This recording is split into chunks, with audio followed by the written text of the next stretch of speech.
हमारे पास इतना एविडेंस है,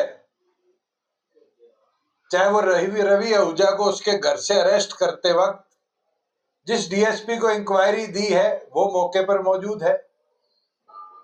सीआईए का पूरा स्टाफ मौके पर मौजूद है, राष्ट्रीय अध्यक्ष द्वारा पार्टी के शीर्ष नेतृत्व के साथ बैठक करी गई और जो घटनाक्रम गुरु जम्बेश्वर यूनिवर्सिटी में 16 तारीख 17 तारीख को हुआ और जिस तरीके से हमारे 6 साथियों को पुलिस द्वारा बिना वारंट बिना नोटिस के रातों रात अरेस्ट किया गया और अरेस्ट के साथ साथ उन साथियों के घर से उनके डीवीआर्स को चोरी किया गया, उस सब पर डिटेल में चर्चा भी हुई है और चर्चा के साथ साथ पार्टी के राष्ट्रीय अध्यक्ष की अध्यक्षता में 2 रेजोल्यूशन, एक छात्रों के लिए और एक जो परिस्थिति लॉ एंड ऑर्डर की है उसके उपरांत पार्टी ने पारित करे। ब्रीफ में मैं आपको बता दूं कि जिस तरीके से सरकार का रोल इस पूरे हिसार के घटनाक्रम में रहा है, एक चीज साबित कर देता है कि एसपी और एसपी के गुंडे तो सिर्फ चेस के वो प्यादे हैं, इसकी भूमिका कहीं और रची गई।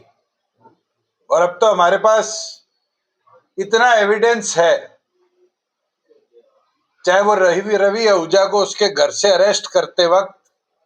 जिस डीएसपी को इंक्वायरी दी है वो मौके पर मौजूद है, सीआईए का पूरा स्टाफ मौके पर मौजूद है, जिस गाड़ी में घटनाक्रम हुआ उस गाड़ी को ऑफ ड्यूटी ऑन ड्यूटी कहने की स्टेटमेंट चेंज है और तो और इसमें कई अधिकारियों के रोल जो सामने आने वाले दिनों में आएंगे वो भी हमारे पास है। ये तो लिटिगेशन और उसका पार्ट है, वो लड़ाई तो कोर्ट के ह्यूमन राइट कमीशन के SC/ST आयोग के माध्यम से जननायक जनता पार्टी 6 के 6 साथियों की भी लड़ेगी, जिन 8 साथियों को एफआईआर के अंदर नामजद किया है उनकी भी लड़ेगी। आज 14 दिन बाद कुरुक्षेत्र में एक एफआईआर और दर्ज करी गई है कुर्सी तोड़ने की, उसकी भी लड़ेगी। जिस तरीके से सीआईए स्टाफ इस प्रदेश में चलता है और जिस तरह की रील्स ऑनलाइन डालता है उसके विरुद्ध भी चलेगी। मगर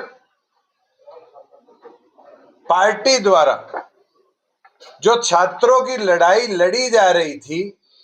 कि यूनिवर्सिटीज को केवल मात्र बीजेपी या बीजेपी की विचारधारा के संगठन हो, विश्व हिंदू परिषद, राष्ट्रीय स्वयंसेवक संघ या मोर्चे, इनका अड्डा बनाने का जो प्रयास करा जा रहा था और दूसरे संगठनों को रोका जा रहा था, हिसार के अंदर आगामी 27 तारीख को छात्रों के हित में एक महापंचायत करी जाएगी।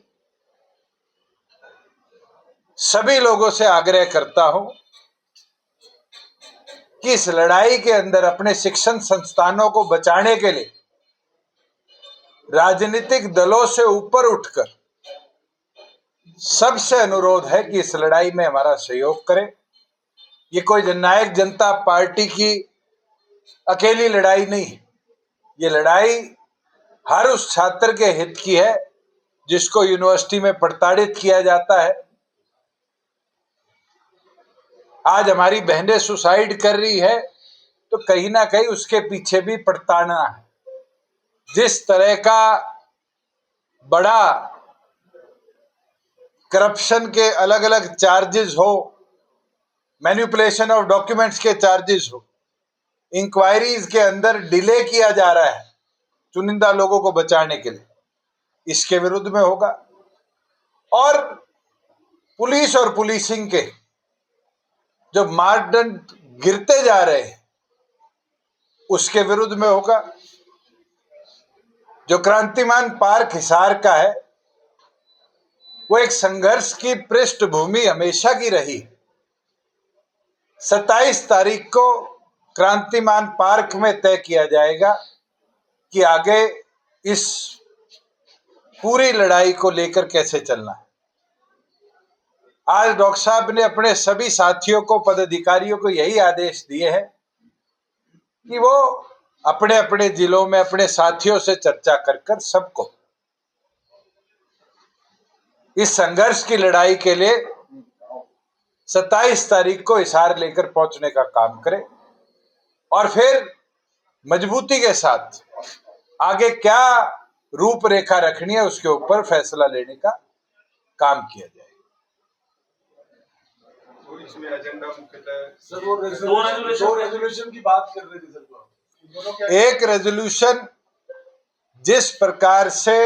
गुरु जंबेश्वर यूनिवर्सिटी ने 2 कार्य करे, एक तो गमला तोड़ने के ऊपर ट्रेसपासिंग और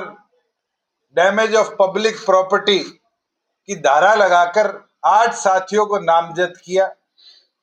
और अगले दिन जितने छात्र, कोई पीएचडी में था, कोई मास्टर्स में था, कोई स्टूडेंट्स में था,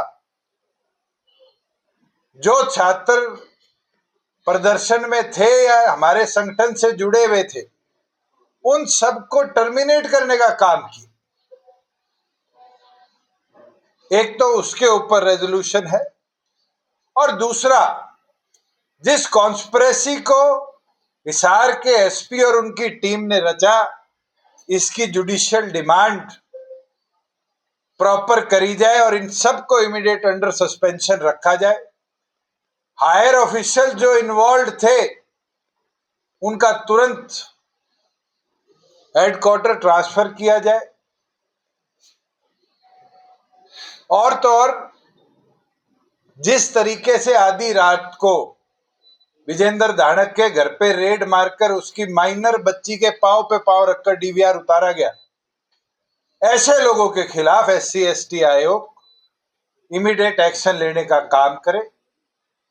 इन सब विषयों के ऊपर पार्टी के सभी लोग जो आज बैठक में मौजूद थे सर्वसम्मति से उन रेजोल्यूशन को पारित किया। सर 2-3 दिन पहले जब आप चंडीगढ़ प्रेस कॉन्फ्रेंस कर रहे थे तो आपने जो तमाम बातें की थी उस दौरान आपने कहा था